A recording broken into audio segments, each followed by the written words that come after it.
గ్రంథములో నుండి యోహాను సువార్త 1వ అధ్యాయము 12వ వచనాన్ని చదువుకుందాం. తన్ను ఎందరు అంగీకరించిరో వారందరికీ అనగా తన నామమందు విశ్వసించు వారికి దేవుని పిల్లలగుటకు ఆయన అధికారము అనుగ్రహించెను. ఈ మాట నాకెంతో ప్రాముఖ్యమైనటువంటి మాట, ఎంతో ఇష్టమైనటువంటి వాక్యం. చూడండి, ఒక ఉదాహరణ నేను మీకు జ్ఞాపకం చేస్తాను. చాలా మంది ఉద్యోగాల కోసము, లేకపోతే ప్రైవేట్ జాబ్స్ చేసేవాళ్ళు, లేకపోతే ఎక్కడన్నా పని చేసుకునే వాళ్ళు చాలా మంది ఉంటారు. అయితే వాళ్ళ యజమానులు కూడా ఉంటారు. ఆ విషయాన్ని మనం జ్ఞాపకం చేసుకోవాలి. ఎక్కడైతే వీరు పని చేస్తున్నారో ఆ స్థలములో యజమానులు ఉన్నారు. వీరు నమ్మకముగాను, యథార్థముగాను, నీతిగాను అక్కడ పని చేస్తున్నారు అనుకోండి. వారు మంచి వ్యక్తి, మంచి నమ్మకస్తుడు, బాగా పని చేస్తున్నాడు, మనకి ఎక్కడ కూడా రిమార్క్ అనేటువంటిది ఇతనిలో లేదు. ఇతని యొక్క సర్వీస్ లో సిన్సియారిటీ ఉంది, టైంకి వస్తాడు, టైంకి వెళ్తాడు, ఆ అకౌంట్స్ విషయంలో ప్రతి విషయంలో కూడా నమ్మకముగా ఉంటాడు అనేటువంటి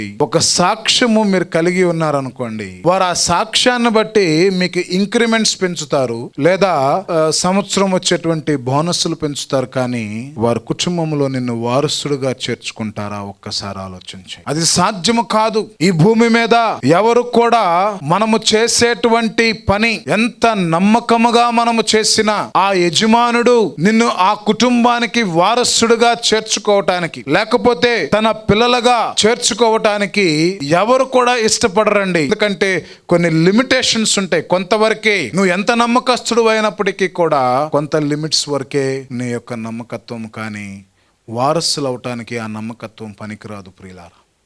కానీ దేవుడు అంటూ ఉన్నాడు, తన్ను ఎందరు అంగీకరించిరో వారందరికీ అనగా తన నామమందు విశ్వాసముంచు వారికి దేవుని పిల్లలగుటకు ఆయన అధికారం. ఎవరైనా సరే, ఏ భేదము లేదు. ప్రతి ఒక్కరు కూడా, ఈ భూమి మీద జీవిస్తున్న ప్రతి కుటుంబము, ప్రతి వ్యక్తి కూడా దేవుణ్ణి అంగీకరిస్తే, ఎవరైతే అంగీకరించారో, అంగీకరించటంలో కూడా ఒక క్లాజును దేవుడు జ్ఞాపకం చేస్తా ఉన్నాడు. తన నామమందు విశ్వసించు వారికి. అంగీకరించే వాళ్ళు అందరూ ఉంటారు. యేసు ప్రభు దేవుడని అందరూ అంగీకరిస్తారు, అందరూ ఇష్టపడతారు. ఇష్టపడినటువంటి వారందరూ కూడా దేవుని పిల్లలగుటకు దేవుడు అధికారం ఇస్తున్నట్టుగా వాక్యం చెప్పట్లేదు. కానీ ఒక చిన్న విషయాన్ని జ్ఞాపకం చేస్తున్నాడు, అనగా తన నామమందు విశ్వసించు వారిని. ఈ విషయాన్ని మనం జ్ఞాపకంలో ఉంచుకోవాలి. తన నామమందు విశ్వాసం. ఏమిటి ఈ నామము అంటే, ప్రకటన గ్రంథము 19వ అధ్యాయము 13వ వచనంలో ఈ మాట, నామము అంటే ఏమిటో దేవుడు జ్ఞాపకం చేస్తున్నాడు. రక్తములో ముంచబడిన వస్త్రము ఆయన ధరించుకొని ఉండెను, మరియు దేవుని వాక్యము అను నామము ఆయనకు పెట్టబడి ఉన్నది. ఏమని పెట్టబడి ఉన్నదండి? దేవుని యొక్క వాక్యం అనేటువంటి పేరు ఆయనకి పెట్టబడి ఉన్నది. ఇక్కడ మూల వాక్యము మనం చూసినప్పుడు తన నామమందు విశ్వసించిన వారికి, అంటే నామము అంటే ప్రకటన గ్రంథములు అంటున్నాడు దేవుని యొక్క వాక్యము. దేవుని యొక్క వాక్యము అంటేనే పరిశుద్ధ గ్రంథము, ఆ పరిశుద్ధమైనటువంటి బైబిల్ గ్రంథము. ఆ బైబిల్ గ్రంథములో రాయబడినటువంటి 66 పుస్తకాలు ఏవైతున్నాయో, అనగా ఆది కాండము నుండి ప్రకటన గ్రంథము వరకు రాయబడినటువంటి పుస్తకాలు ఏవైతున్నాయో, వాటిల్లో పలికిన ప్రతి ఒక్క మాట యందు, ముఖ్యముగా నూతన నిబంధనలో ఉన్నటువంటి ఆ యొక్క గ్రంథముల యందు ఎవరైతే విశ్వాసముంచుతారో, ఆ వాక్యమును నమ్ముతారో, ఆ వాక్యము సత్యమని అంగీకరిస్తారో, ఆ వాక్యానుసారమైనటువంటి జీవితాన్ని కలిగి ఉంటారో, వారికి దేవుని పిల్లలగుటకు దేవుడు అధికారం ఇచ్చాడు. డౌట్ పడాల్సినటువంటి అవసరం ఏమీ లేదు ప్రియులారా. నువ్వు నమ్మి రక్షణ పొంది బాప్తిస్మము తీసుకొని ప్రభువుని అంగీకరించి ఉంటే నువ్వు దేవుని బిడ్డవే, నువ్వు దేవుని వారసుడివే అనేటువంటి విషయాన్ని నువ్వు జ్ఞాపకం చేసుకో. నువ్వు సందేహించాల్సిన అవసరం లేదు. నీకు దేవుడు అధికారం ఇచ్చాడు. అయితే ఆ వాక్యము విషయమై దేవుడు ఇంకొక మాటను జ్ఞాపకం చేస్తున్నాడు. అధికారము దేవుడు నీకు ఇచ్చాడు. ఎందుకు ఇచ్చాడు అంటే వాక్యం అనే నామములో నువ్వు విశ్వసించావు కాబట్టి. ఆ వాక్యం అంటే దేవుని యొక్క వాక్యం అనే నామము ఆయనకు పెట్టబడిందని చెప్పని మనం తెలుసుకున్నాము. ఆ వాక్యాన్ని మనం విని విశ్వసించాలని కూడా దేవుడు మనతో మాట్లాడుతూ ఉన్నాడు. చూడండి, పరిశుద్ధ గ్రంథములో మొదటి తెస్సలోనికి రాసిన పత్రిక 2వ అధ్యాయము 13వ వచనములో ఈ రీతిగా రాయబడి ఉన్నది. ఆ హేతువు చేతను మీరు దేవుని గూర్చిన వర్తమాన వాక్యము మా వలన అంగీకరించినప్పుడు మనుష్యుల వాక్యమని ఎంచక అది నిజముగా ఉన్నట్టు దేవుని వాక్యము దానిని అంగీకరించితిరి గనుక మేమును మానక దేవునికి కృతజ్ఞతాస్తుతులు చెల్లించుచున్నాము. ఆ వాక్యమే విశ్వాసులైన మీలో కార్యసిద్ధిని కలగజేయుచున్నది. విశ్వాసి అయినటువంటి నీ జీవితంలో కార్యము జరగాలి అంటే, ఆ కార్యము ఆ యొక్క సిద్ధి జరగాలి అంటే, కార్యము నెరవేర్చబడాలి అంటే నీకు బేస్ ఉండాల్సింది ఏమిటంటే వాక్యము నీకుండాలి. ఆ వాక్యము ఏ వాక్యం అండి? వర్తమాన వాక్యము. దేవుని గూర్చిన వర్తమాన వాక్యము. వర్తమానము జరగబోయేటువంటి సంఘటనలను గూర్చినటువంటి వాక్యం ఏదైతే ఉందో ఆ వాక్యాన్ని మా వలన అంగీకరించినప్పుడు మనుష్యుల వాక్యమని ఎంచక, ఏ వాక్యమని ఎంచకూడదు? మనుష్యుల వాక్యమని ఎంచక అది నిజముగా ఉన్నట్టే దేవుని వాక్యమని దానిని అంగీకరించితిరి గనుక మేమును మానక దేవునికి కృతజ్ఞతాస్తుతులు చెల్లించుచున్నాము. ప్రియ దేవుని బిడ్డలారా, బైబిల్ గ్రంథములో చెప్పబడేటువంటి వాక్యము ఎలాంటిదంటే, ఆ శిష్యులు వాళ్ళు ఏం చేస్తున్నారంటే వాళ్ళ యొక్క వలలను శుభ్రం చేసుకుంటా ఉన్నారు. యేసు ప్రభు అక్కడికి వెళ్ళినప్పుడు వారు నిరాశతో వలలను శుభ్రం చేసుకుంటా ఉన్నారు. యేసు ప్రభు అంటున్నాడు, మీ దోణెలు లోతుగా నడిపించండి అంటున్నాడు. వారు మొదట ఏమి సమాధానం చెప్పారంటే, ప్రభువా మేము ప్రయత్నము చేశాము కానీ మాకు ఏమీయో దొరకలేదు అన్నారు. ప్రభు అంటున్నారు, మీ దోణెలు లోతుగా నడిపించండి. లోతుగా నడిపించినప్పుడు విస్తారమైనటువంటి చేపలు వారు పట్టుకున్నట్టుగా వాక్యము సెలవిస్తా ఉంది. ప్రియులారా, ఎందుకు ఈ మాటను మీకు జ్ఞాపకం చేశానంటే, దేవుని వాక్యము కూడా లోతైనటువంటి సత్యముతో కూడినది. ఆ లోతైనటువంటి సత్యాన్ని నువ్వు గుర్తెరగా, ఈ లోతైన సత్యాన్ని నువ్వు గుర్తెరగాలి అంటే మొదట మీరు జ్ఞాపకం ఉంచుకోవాల్సింది, ఈ వాక్యము భూ సంబంధమైనది కాదు, ఈ వాక్యము ప్రకృతి సంబంధమైనది కాదు, ఈ వాక్యము లోక సంబంధమైనటువంటి జ్ఞాన వాక్యము కాదు, ఈ వాక్యము పర సంబంధమైనది. ఇది పై నుండి వచ్చినటువంటి వాక్యం. ఈ వాక్యము అర్థము కావాలి అంటే నీలో దేవుని ఆత్మ ఉంటేనే ఈ వాక్యాన్ని అర్థం చేసుకోగలుగుతాం. కానీ పరసంబంధమైనటువంటి జ్ఞానము మనలో లేకపోతే ఈ వాక్యాన్ని అర్థం చేసుకోవటం అనేది అది సాధ్యపడేటువంటి పని కాదు. ప్రియులారా, చాలా మంది కూడా బైబిల్ని మామూలుగా చదివేసుకుంటూ ఉంటారు, మామూలుగా చదువుతూ ఉంటారు. వారికి అంతు పట్టదు గనక వారు ఏం చేస్తారంటే, వాక్యము అర్థము కాక, వాక్యములో ఉన్న మాధుర్యం అర్థము కాక వారు పైన చదువుతారు కాబట్టి లోతైనటువంటి సంగతులు వాళ్ళకి తెలియవు. కారణం ఏమిటి అంటే వారు ఈ జ్ఞానము చొప్పున వెతుకుతారు కానీ పర సంబంధమైన జ్ఞానముతో వెతకరు గనక ఆ వాక్యము యొక్క ఫ్లేవర్, ఆ వాక్యం యొక్క రుచి, ఆ వాక్యం యొక్క సువాసన, ఆ వాక్యం యొక్క ఆనందాన్ని వారు అనుభవించలేకపోతున్నారు. అందుకనే కీర్తనాకారుడైనటువంటి దావీదు అంటున్నాడు, కొవ్విన మెదడు వలె రుచికరముగా ఉంది నీ వాక్యం అంటూ ఉన్నాడు. అంటే అంత డెలిషియస్గా, అంత టేస్ట్ఫుల్గా ఉందంట వాక్యము. కారణం ఏమిటి అంటే అంత మధురమైనటువంటిది యేసు యొక్క మాట. ప్రియులారా, ఆ వాక్యములో చెప్తున్నటువంటి విషయాన్ని మనుష్యులు వాక్యమని ఎంచక, ఈరోజు ఎవరైతే సువార్తను ప్రకటన చేస్తున్నారో, ఎవరైతే క్రీస్తు పేరట అభిషేకించబడి సత్యవాక్యమును ప్రకటన చేస్తున్నారో, ఇది కూడా మీరు జ్ఞాపకం చేసుకోవాలి. సత్యవాక్యమును నీ ఆత్మను రక్షింపజేసే వాక్యము, నిన్ను నిత్య రాజ్యానికి నడిపించగలిగిన వాక్యము, నీ ఆత్మకు కావలిగా ఉండేటువంటి వాక్యమును ఎవరైతే ప్రకటన చేస్తున్నారో, మనుషులు ప్రకటన చేశారని ఎంచక అది నిజముగా ఉన్నట్టుగా దేవుని వాక్యమని దానిని అంగీకరించితిరి గనుక మేము దేవునికి కృతజ్ఞతాస్తుతులు చెల్లిస్తున్నాము. కాబట్టి ఆ వాక్యమే విశ్వాసమించినటువంటి మా జీవితంలో కార్యాన్ని జరిగిస్తూ ఉన్నది. కాబట్టి దేవుడు అంటున్నాడు, ఎందరైతే అంగీకరిస్తారో. చూడండి, యోహాను 1:11, 12 వచనాల్లో 12వ వచనాన్ని మనం చూస్తే, తను ఎందరు అంగీకరించిరో వారందరికీ, అనగా తన నామమందు విశ్వసించిన వారు. ఆ వాక్యాన్ని మనం నమ్మాలి ప్రియులారా. ఇంకా ఏది మనకు అవసరం లేదు. ఈరోజు చాలా విషయాల్లో మనము తొందరపడతా ఉన్నాం, చాలా విషయాల్లో మనం ఆశిస్తా ఉన్నాం, చాలా విషయాల కోసము మనం పరుగులు తీస్తా ఉన్నాం. దేవుడు అంటూ ఉన్నాడు, మనిషి కేవలము రొట్టె వలన కాదు కానీ దేవుని నోట నుండి వచ్చు మాట వలన జీవించును అని చెప్పని అంటున్నాడు. ఈరోజు రొట్టె కోసము పరుగులు తీస్తున్నావా? ఆహారం కొరకు పరుగులు తీస్తున్నావా? వస్త్రాల కొరకు పరుగులు తీస్తున్నావా?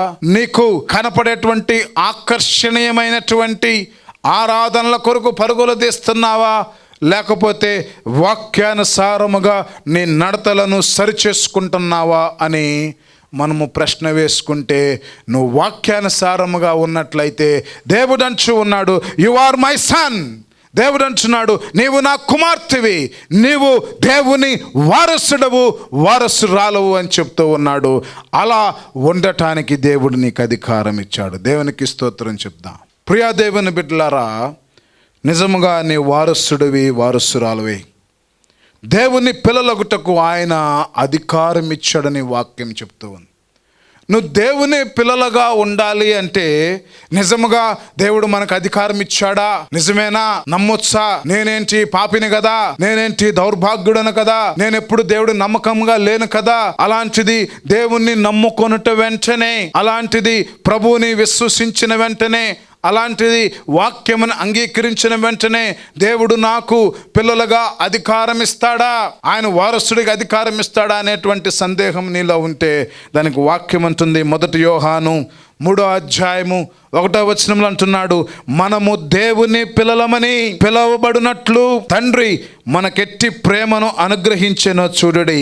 మనము దేవుని పిల్లలమే, ఈ హేతువు చేత లోకము మనలను ఎరగదు, ఏలయనగా అది ఆయనను ఎరగలేదు. లోకము దేవుణ్ణి ఎరగలేదు ప్రియులారా, లోకము దేవుణ్ణి ఎరగలేదు. కానీ మనము ఎరిగి ఉన్నాము గనక దేవుడు మన కొరకు కల్వరి శిలువలో వధించబడి ఆఖరి బొట్టు వరకు చిందించి ఆ రక్తములో ఎవరైతే వారి యొక్క పాపములు కడుక్కుంటారో, ఎవరైతే రక్షించబడతారో వారు దేవుని బిడ్డలుగా ఉండటానికి దేవుడు మనలను పిలిచినట్టుగా చూస్తూ ఉన్నాం. ఇంకొక మాట, నిజముగా మనము దేవుని బిడ్డలము కాగలుగుతామా అంటే చూడండి, రోమీలకు రాసిన పత్రిక 8వ అధ్యాయము 16-17 వచనములో ఈ రీతిగా రాయబడి ఉన్నది, మనము దేవుని పిల్లలమని ఆత్మ తానే మన ఆత్మతో కూడా సాక్ష్యమిచ్చుచున్నాడు. మనము పిల్లలమైతే వారసులము, అనగా దేవుని వారసులము, క్రీస్తుతో కూడా మహిమ పొందుటకు ఆయనతో శ్రమపడిన ఎడల క్రీస్తు తోడి వారసులమని చెప్పని వాక్యము సెలవిస్తుంది. మనము దేవుని వారసులమే. దేవుని పిల్లలగుటకు దేవుడు నీకు అధికారం ఇచ్చాడు. ఏం చేశావని నీకు దేవుడు అధికారం ఇచ్చాడో తెలుసా? ఏం చేశావు?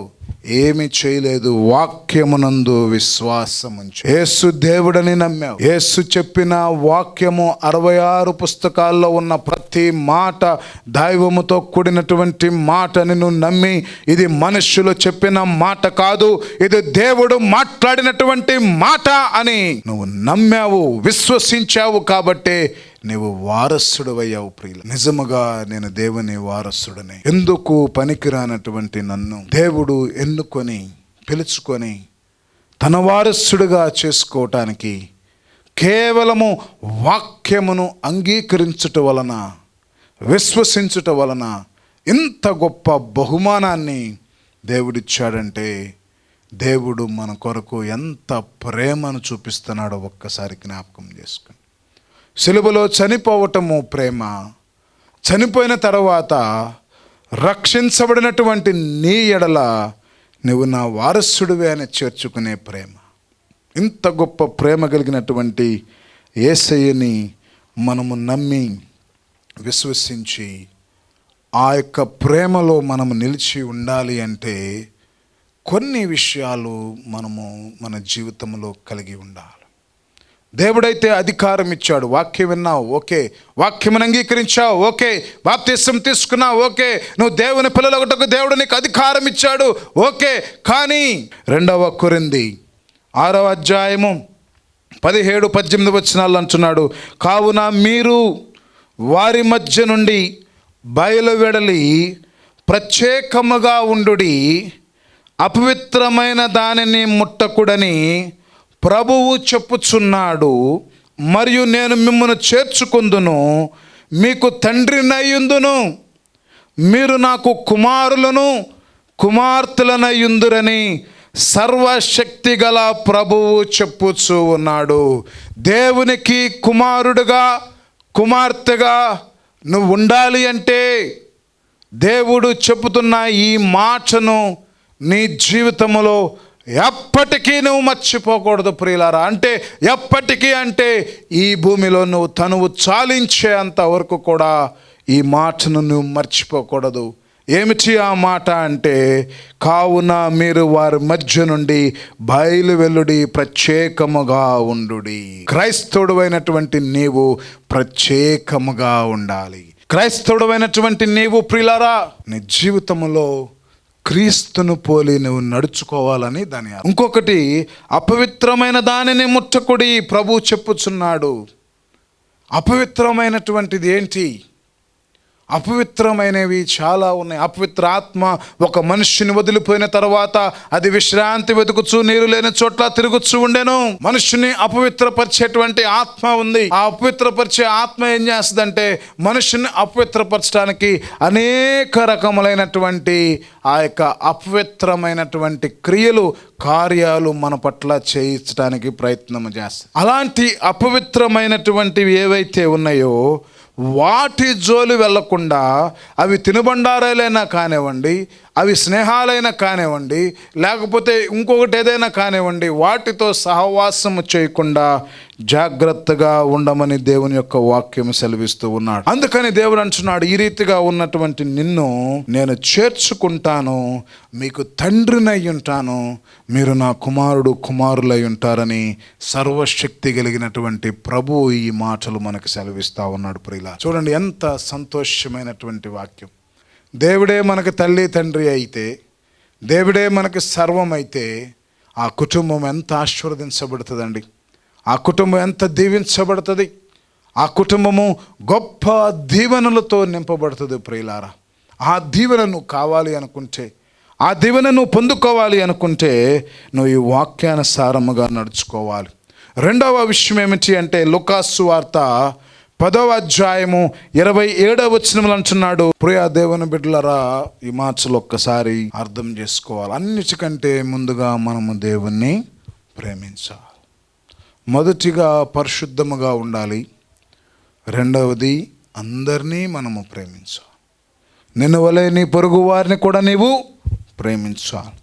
క్రీస్తు ప్రేమను కలిగి జీవించాలని వాక్యం సెలవిస్తూ ఉంది. ప్రియులారా, 3వ విషయాన్ని నేను మీకు జ్ఞాపకం చేస్తున్నాను.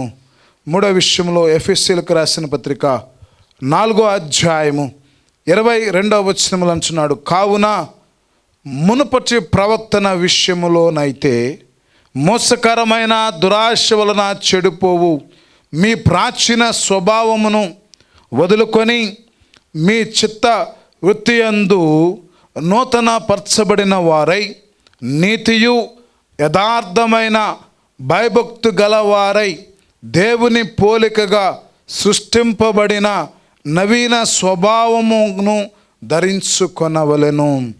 నీతియు యథార్థమైన భక్తి గలవారై దేవుని పోలికగా. నువ్వు ఎవరు కుమారుడివి? దేవుని కుమారుడివి. నువ్వు ఎవరు కుమార్తెవి? దేవుని కుమార్తెవి. నువ్వు ఎవరు పోలికనున్నావు? దేవుని పోలికనున్నావు. కాబట్టి దేవుని పోలికగా సృష్టింపబడిన నవీన స్వభావమును ధరించుకొనవలెను. కావున మునుపటి ప్రవర్తన విషయములోనైతే మోసకరమైన దురాశల వలన చెడిపోవు మీ ప్రాచీన స్వభావమును వదులుకొని. ఏం చేయాలండి?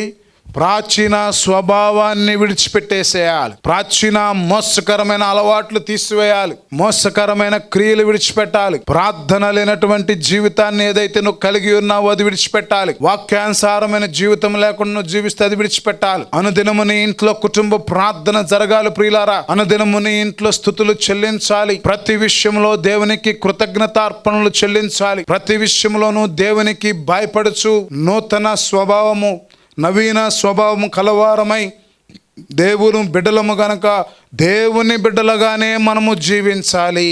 ఒకప్పుడు నేను దేవునికి నమ్మకస్తుడను కాను. ఒకప్పుడు నేను దేవుని పనికి సహకరించిన వాడను కాను. ఒకప్పుడు దేవుని కోసము ఎంత మాత్రము దేవుని కొరకు జీవించే వ్యక్తిని కాదు. కానీ ఇప్పుడైతే యేసును తెలుసుకున్నాను, వాక్యము తెలుసుకున్నాను, వాక్యానుసారమైన జీవితాన్ని నేను తెలుసుకున్నాను. నేను ఇప్పుడు దేవుని యొక్క వాక్యానుసారముగా నడుచుకోవాలి. కాబట్టి దేవుడు నాకు కుమారుడు అధికారం ఇచ్చాడు. కాబట్టి దేవుని అందు విశ్వాసం ఉంచినటువంటి నేను నా ప్రాచీన స్వభావాన్ని నేను విడిచిపెట్టేయాలి. ఆఖరికి ఈ మాటను నేను చెప్తాను, ఇది కూడా మనం నడుచుకోవాలి. 1 యోహాను 2వ అధ్యాయం 5-6 వచనంలో అంటున్నాడు, ఆయన వాక్యము ఎవడు గైకొనునో వానిలో దేవుని ప్రేమ నిజముగా పరిపూర్ణమాయను. ఆయన యందు నిలిచి ఉన్నవాడని చెప్పుకొనువాడు ఆయన ఎలాగూ నడుచుకొనెనో అలాగే తనను నడుచుకొన బద్ధుడై ఉన్నాడు. మనం ఆయన యందున్నామని దీని వలన తెలుసుకొనుచున్నాము. దేవుడు ఎలాగున్నాడో అలాగే నువ్వు నడుచుకోవాలి. ఇది క్రైస్తవుని యొక్క జీవితం ప్రియులారా. అందుకని మూలవాక్యం అంటున్నాడు, యోహాను 1:11-12 అంచు ఉన్నాడు, తను ఎందరు అంగీకరించిరో వారందరికీ, అనగా తన నామమందు విశ్వసించు వారికి దేవుని పిల్లలగుటకు ఆయన అధికారం అనుగ్రహించు.